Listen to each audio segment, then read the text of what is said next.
Hello बच्चों, let's read a given question. The question says the displacement of a body executing SHM is given by x equals to a sine 2 pi t plus pi by 3 the first time from t equals to 0 when the velocity is maximum is option A given a 0.33 second, option B 0.16 second, option C 0.25 second, option D 0.5 second.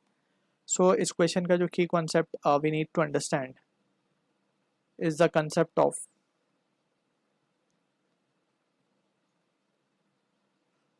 equations of particle performing SHM. तो इसमें mostly we will be dealing with the expression of displacement that is x equals to a sine omega t plus five. अब यहाँ पे we need to be clear with the term x is any displacement of the particle performing S H M at time T.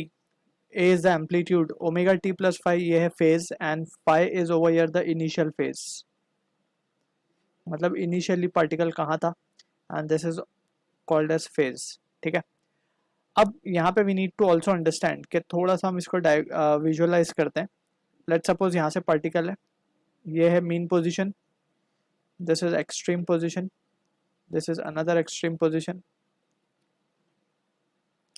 हम यहाँ पे अगर ध्यान से देखें तो हमें पता है कि मीन पोजीशन पे अगर हम बात करें सो वेलोसिटी होती है maximum, at extreme position velocity होती है जीरो.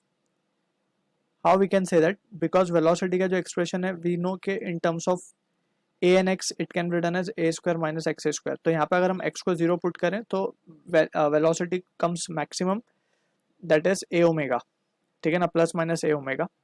एंड यहाँ पे जब हम एक्स को ए पुट करते हैं यानी कि एक्सट्रीम पोजीशन की सिचुएशन, तो वहाँ पे वेलोसिटी जीरो होती है. So this is the basic understanding we need to have.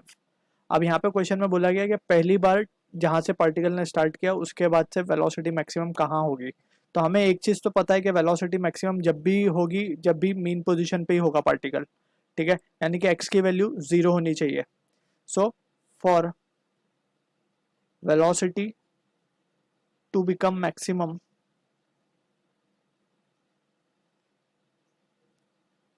X की वैल्यू क्या होनी चाहिए, जीरो होनी चाहिए. ठीक है, तो एक्स की वैल्यू जीरो होनी चाहिए यानी कि ये एक्सप्रेशन जो है हमारा इसको हम जीरो कर देते हैं. X equals to a sine, जो हमें एक्सप्रेशन दिया उसको जीरो कर देंगे बेसिकली हम, शुड बी जीरो. इसका क्या मतलब हुआ, इसका मतलब ये हुआ कि साइन का जो टर्म है एम्पलीट्यूड जीरो नहीं हो सकता, it has to be zero, right. So from here we can write the expression 2 pi T plus pi by 3 is equals to sine inverse of zero.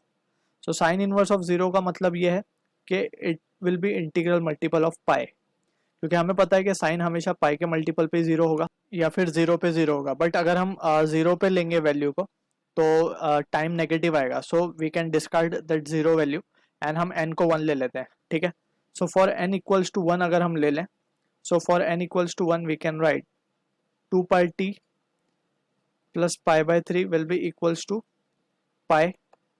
अब यहाँ से अगर हम इसको सॉल्व कर लें तो we can write 2 pi t will be equals to pi minus of pi by 3, यानी कि it will be 2 pi by 3. So from here we can say 2 pi से 2 पाई कैंसिल, सो टी की value आ रही है हमारे पास 1/3 second. So this is the answer for the question. First time पूछा था हमसे, first time from t equals to zero. So this will be the answer for the question. 1/3 का मतलब ही होगा 0.33 seconds. So option A will be the answer for this. I hope you understood the solution. All the best.